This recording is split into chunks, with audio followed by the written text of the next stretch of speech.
పట్టాభి గారి వాగ్ధాటికి తట్టుకునే శక్తి నాకు లేదు, కానీ ఒకటి రెండు చిన్న ప్రశ్నలు. He's a professional.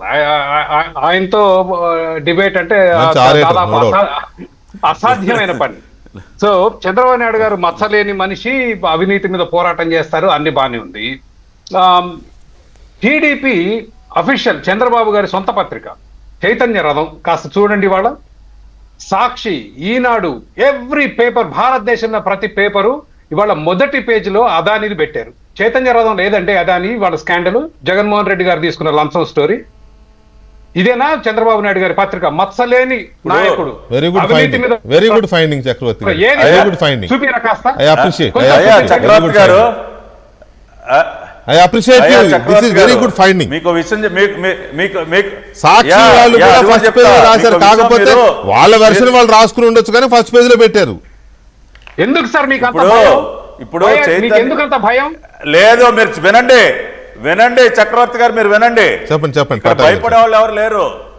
మీరు చైతన్య రథానికి ఉన్నటువంటి క్వాలిఫికేషన్ ఏంటంటే, ఏది రాసినా with proper analysis, with proper data, వాళ్ళు సొంతంగా అన్ని పరిశీలి. ఎందుకంటే చైతన్య రథం పేపర్ అనేది Telugu Desam party knowledge centre team research చేసి వాళ్ళు అనేక విషయాలు విత్ పూర్తి అనలిటికల్ గా రాస్తారు.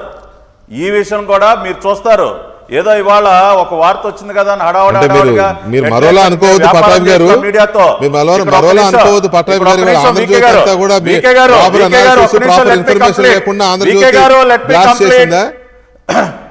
గారు లెట్ మీ కంప్లీట్. నేను ఆంధ్రజ్యోతిని కానీ మిగతా ఏ పేపర్ని కానీ మేమేం అనట్లేదు సార్.